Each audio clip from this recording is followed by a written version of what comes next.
त्याचं काळीच फाटेल असं काहीतरी केलं पाहिजे. होय ना?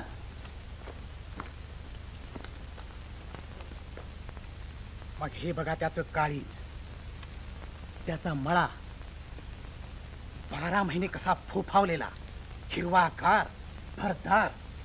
नाहीतर तुमचे आमचे. खरंच सावत्याचा ह्यो समजा मळात जर वैर होय. असंच करा हो, तरच त्याचं डोळं पुरतं उघडत्या. पण त्या नास्तिकाला जगात देव दिसायला लागेल.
देवच कोपलाय सावतावर. अरे म्हणताय काय बाबानो? मळा म्हणजे दुसरा त्यांचा प्राण आहे हो. काशीबा खरं काय? बघवत नाही डोळ्याने. सगळ्या शेतमळ्याची माती माती केली चांडाळाने. जनाबाई एवढंच नव्हे तर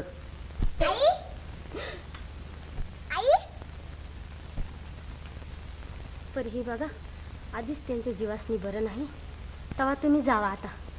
हात जोडते तुम्हासनी. काशीबा तू बी बोलू नको हा बाबा इतक्यात मळा कापल्याचं. सांगायचं तरी कोणी? हाय खातेल ते.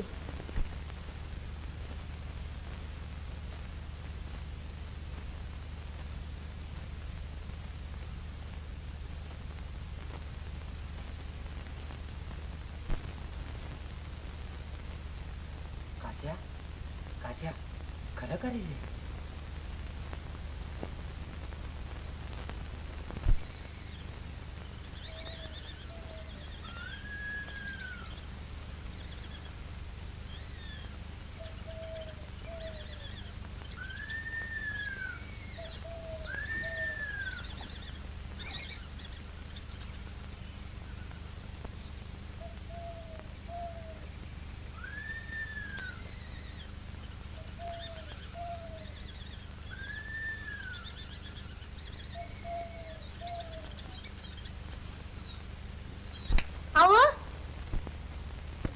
थांबा थांबा, कुठं चाललाय सा?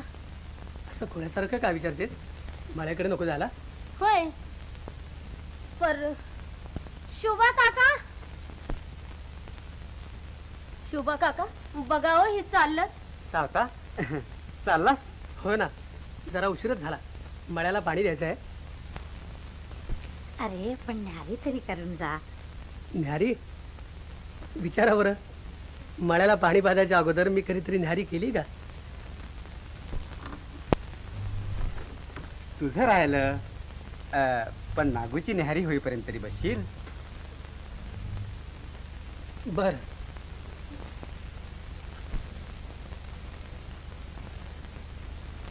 आटपा.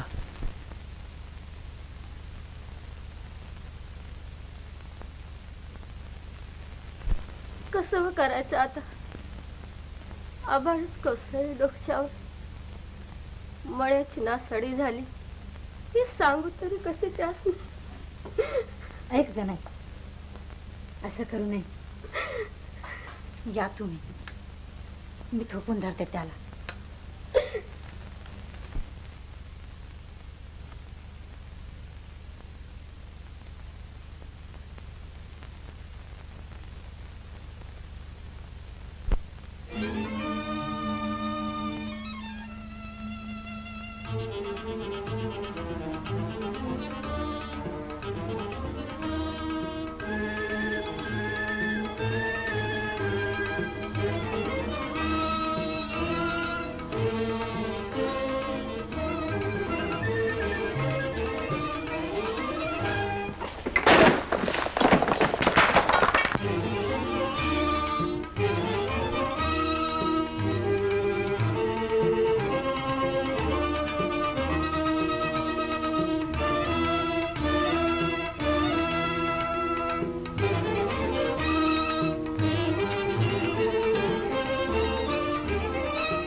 विठ्ठला, विठ्ठला, का रे मला ही शिक्षा केली? विठ्ठला, पंढरनाथा, विठ्ठला.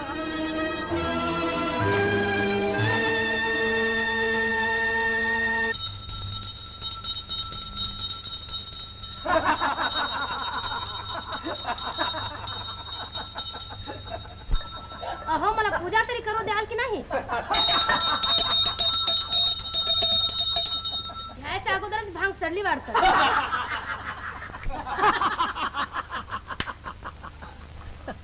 गोपाळ दादा, तुमची मात्र धन्य आहे बुवा.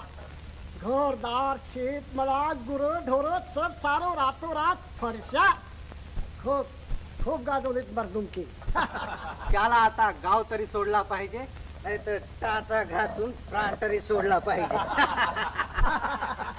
अहो, केव्हाच प्राण सोडला त्यानं. काल चांगला अंगभर ठेचून निघालाच होता.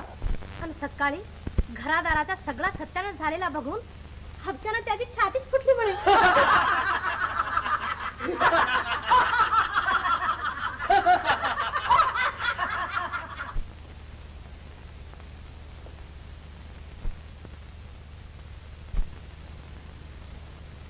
देवाचा कोप, दुसरं काय? हा म्हसोबा कशाला बरं हलवलास? मरी आईला बकर दिलं नाही. गावात राहायचं तर दिसेल त्या दगडाला देव समजून दंडवत घातला पाहिजे. नाही तरी तुझं लक्ष कमीच देवाधर्माकडं. पंढरीला जाऊन कधी विठोबाचं दर्शन देखील घेतलं नाहीस तू. एकदा ये जाऊन पंढरीला. देवाच्या दयेनं पुन्हा सगळं गाडं सुरळीत होईल. काळजी करून काय होतंय? उठ, सकाळपासून उपाशी आहेस. घे खाऊन भाकरी. देवा देवा, तू तर अगदी देवागत गप्प, बोलतच नाहीस.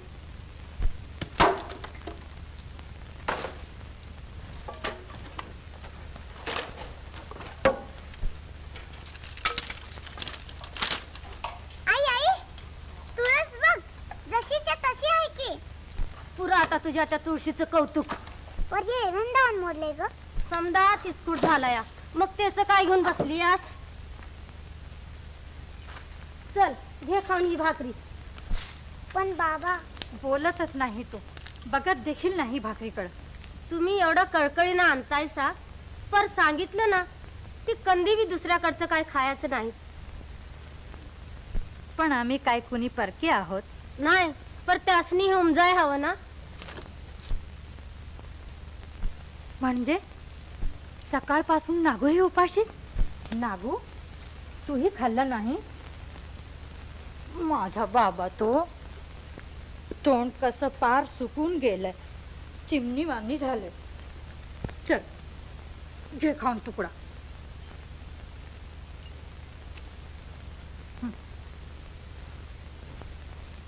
तू खाल्ल्याशिवाय तुझी आई कशी बरं खाईल? घे.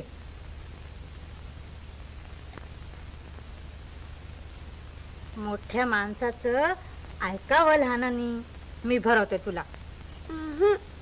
बाबांनी खाल्ल्या बिगर मी नाही खाणार. पर सांगितलं ना, ते नाही खायचं दुसऱ्याच्या घरचं अन्न.